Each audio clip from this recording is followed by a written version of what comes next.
것들이 각 사람에 임하였더니 그들이 성령의 충만함을 받고 다른 언어들로 말하기 시작했다는 사건입니다.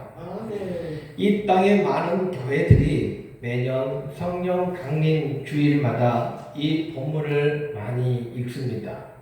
그리고 보통 이런 설교를 듣습니다. 우리에게도 이 불이 임해야 한다고.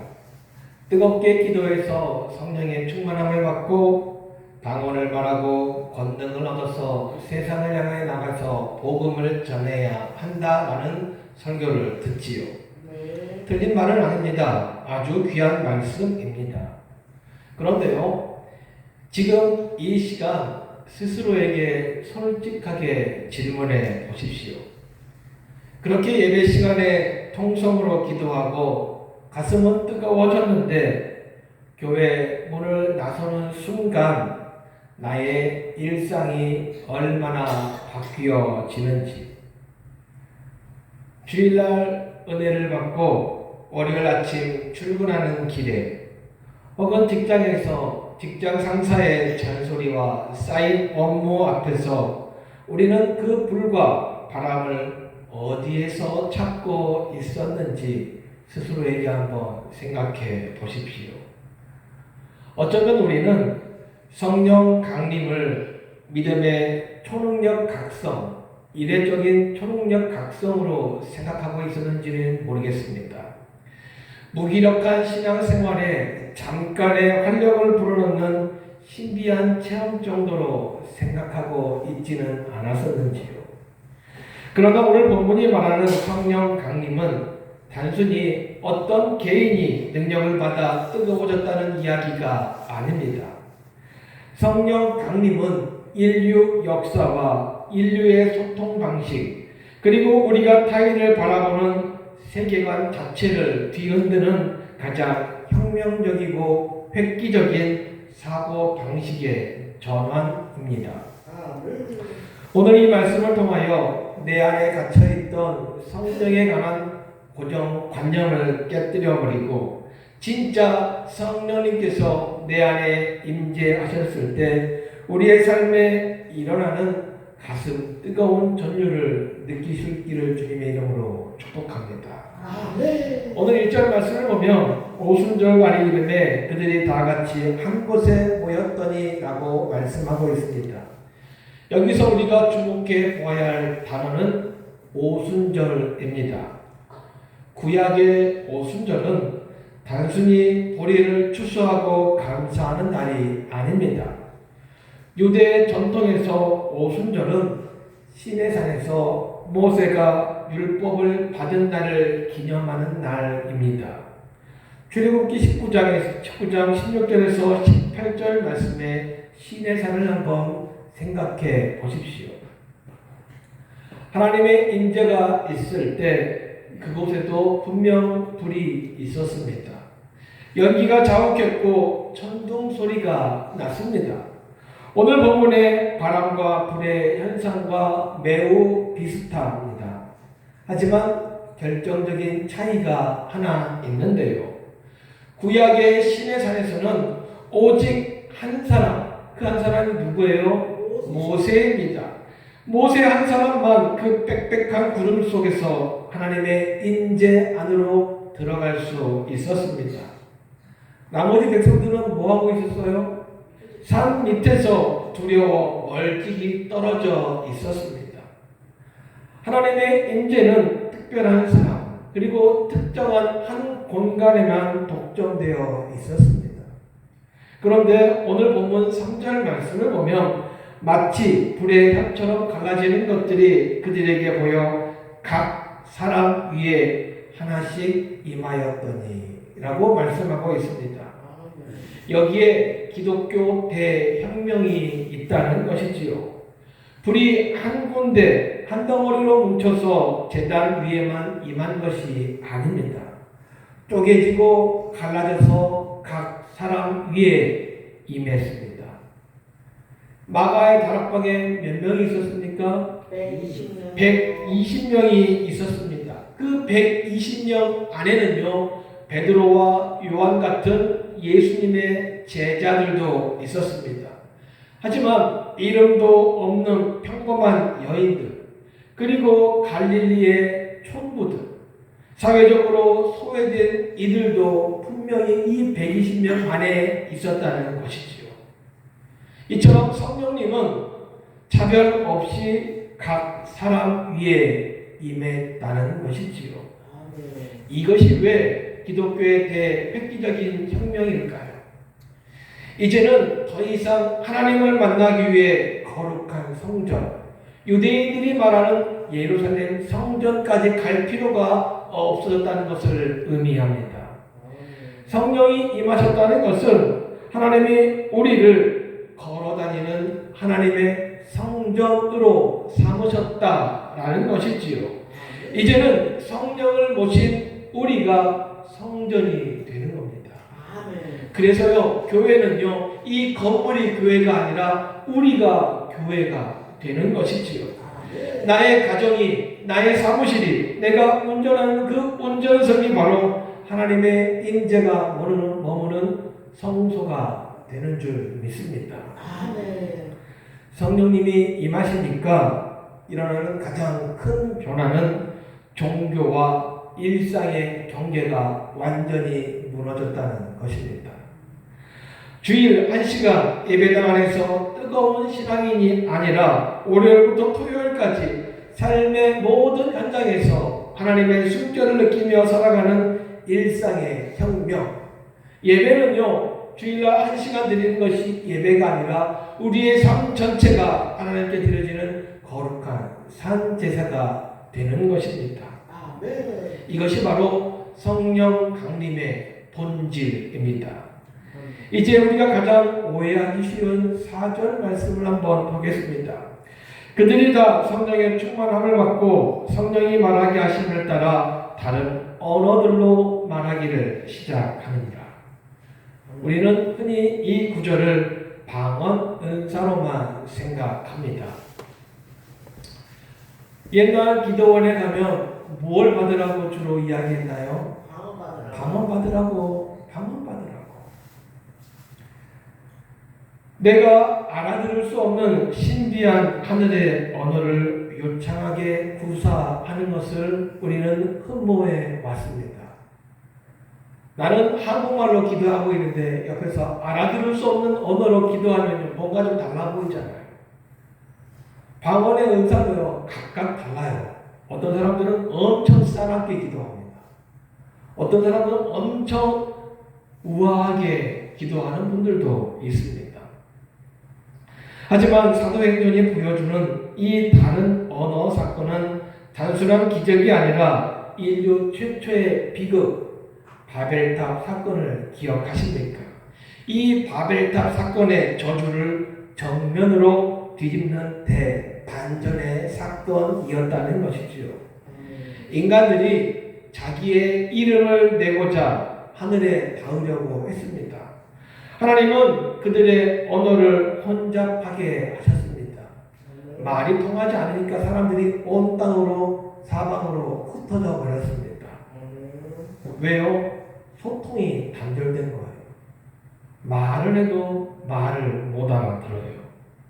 그 이후로 역사는요, 인류 역사는 말이 통하지 않는 타인을 향한 두려움이 있었고 혐오가 있었습니다. 그 때문에 전쟁이 끊이지 않았습니다. 인류는요, 이 소통의 단절을 해결하기 위해서 힘을 통해서 언어와 문화를 통일하고자 했습니다. 로마 제국은 힘으로 피지배국에게 라틴어와 헬라어를 강요했습니다. 즉, 소통의 획일화를 이루고자 했습니다. 내 말을 따르라. 따르지 않으면 죽여버릴 거야. 이것이 세상의 방식이었습니다. 그런데요, 성령님은 어떻게 하셨습니까? 하늘에서 강력한 힘을 내려보내어 지구상의 모든 언어를 다시 하나의 천국 방언으로 만드셨습니까? 아니에요. 성령님은 제자들의 입을 열어서 그 자리에 모인 수많은 나라 사람들의 태어난 곳의 언어, 방언으로 기도하게 하셨습니다. 오순절 예루살렘에 모인 천하 각국 사람들이 깜짝 놀랄 수밖에 없었습니다. 아니, 저 사람은 갈릴리 시골뜨기인데 어떻게 나의 나라 말로 우리의 언어로 기도하지? 내가 어떻게 저 기도의 소리를, 의미를 알아들을 수가 있지? 성령님께서 임하시면 우리는 타인을 나와 똑같아지도록 강요하지 않습니다. 교회 오래 다니면 이런 습관이 생길 수밖에 없어요. 나는 이렇게 하는데 왜 저 사람은 저렇게 하지 않지? 나는 이렇게 교회 와서 헌신하는데 저 사람은 왜 안 하는 거야? 세상은 나랑 취향이 다르면, 정치 성향이 다르면, 그리고 경제 수준이 다르면, 세대가 다르면 벽을 쌓고 혐오합니다. 너 왜 내 말 안 들어? 왜 나처럼 생각하지 않는 거야? 라며 내가 먼저 바벨탑을 쌓습니다. 하지만 성령은요, 타인의 언어로 말하기 시작합니다.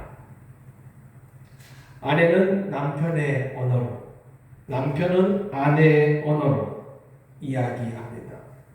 내 입장만 주장하는 것이 아닙니다. 부부싸움 해보셨지요? 네. 네, 부부싸움 해봤어요. 부부싸움이 왜 일어납니까? 내 이야기만, 내 주장만 고집하니까 부부싸움이 일어나는 거예요.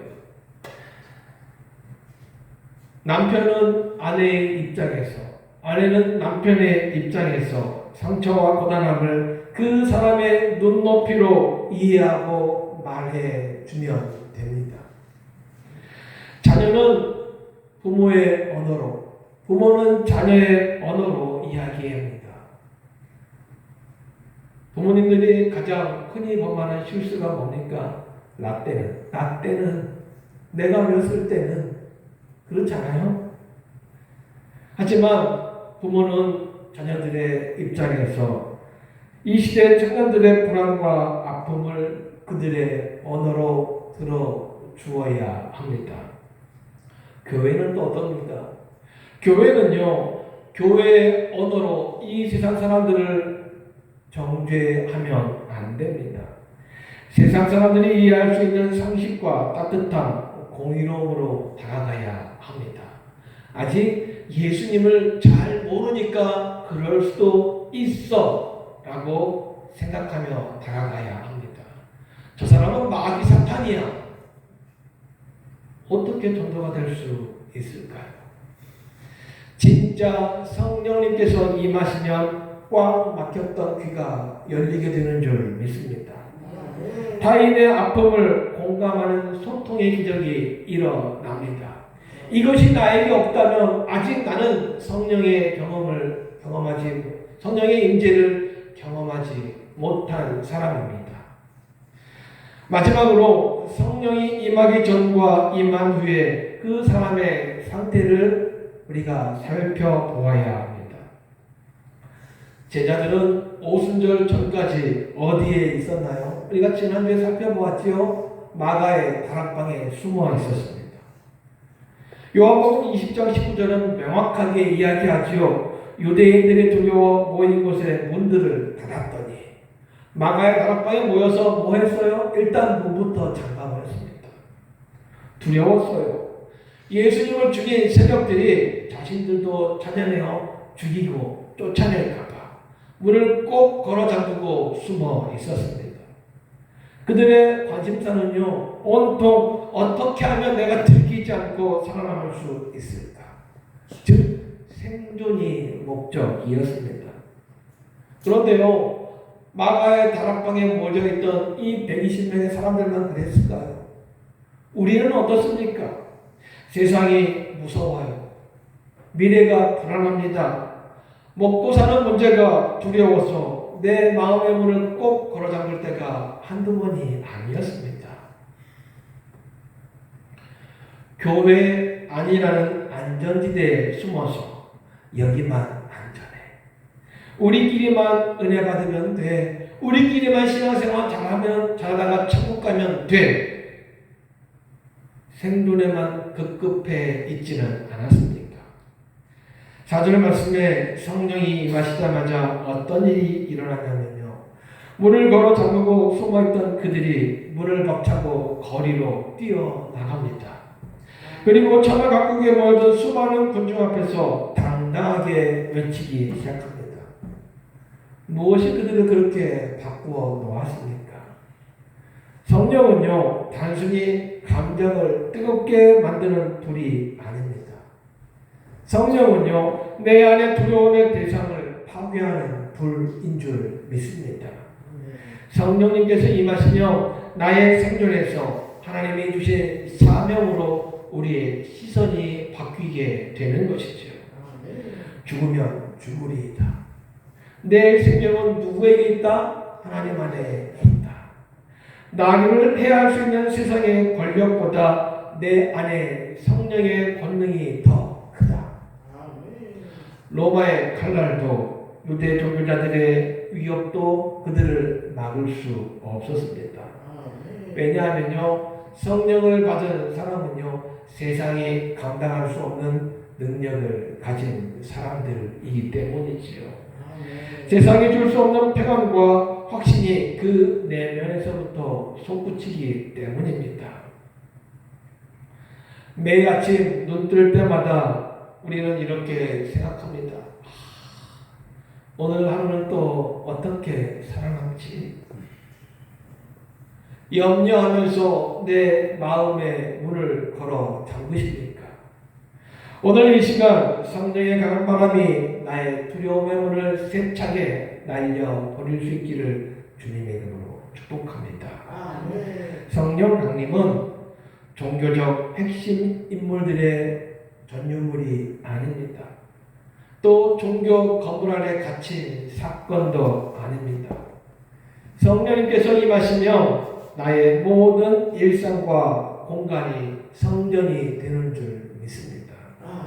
성령님께서 임하시며 나 중심의 벽을 깨고 타인의 언어로 소통하는 공감의 사람이 되는 줄 믿습니다. 성령님께서 임하시며 생존의 두려움에서 벗어나 사명의 자유감을 누리게 되는 줄 믿습니다. 오순절 성령 강림 사건은 2000년 전 예루살렘 어느 한 다락방에서 한 번 타고 꺼진 역사적 사건이 아닙니다. 그 성령님께서 지금 이 자리 예수 그리스도를 나의 구주로 고백하는 모든 각 사람에 임하게 되시는 줄 믿습니다. 성령 받으셨습니까? 성령은 받았는데 성령 충만하십니까? 대답이 없으십니다. 성령 충만의 증거가 무엇이라고 했습니까? 세상 사람들이 볼 때 저 사람은 감사할 일도 없고 기뻐할 일도 없을 것 같은데 저 사람은 항상 평온해 보여. 왜요? 모든 일을 해도 불평보다 감사가 넘쳐납니다. 하나님께서 나 같은 사람에게도 이와 같은 일을 맡겨주셨구나. 기쁨으로 감당하게 됩니다. 이런 사람은 성령이 충만한 사람이에요. 그런데 무슨 일을 주어줘도 감사보다 불평이 먼저 나오면 나는 성령은 받은 사람이긴 한데 성령이 충만한 사람은 아닙니다. 이제 머리로만 혹 과거의 추억으로만 성령을 가두지 마십시오. 내 마음의 닫힌 문을 열고 삶의 현장으로 나아갈 수 있기를 주님의 이름으로 축복합니다. 이번 한 주간 우리가 발 딛는 그곳에서 하나님의 큰 일을 세상의 언어와 사랑의 삶으로 살아간다면 진짜 우리는 성령의 사람이 되는 줄 믿습니다. 성령님께서 내 안에 임재 계십니다. 나는 성령님이 임하시는 거룩한 성전입니다. 이 사실을 꼭 기억하시고 하나님의 사람으로 부끄럽지 않는 한 주간 그리고 우리의 인생이 되시기를 주님의 이름으로 축복합니다. 기도합니다. 하나님, 오순절 강림 그 참된 의미를 깨닫게 하시니 감사합니다.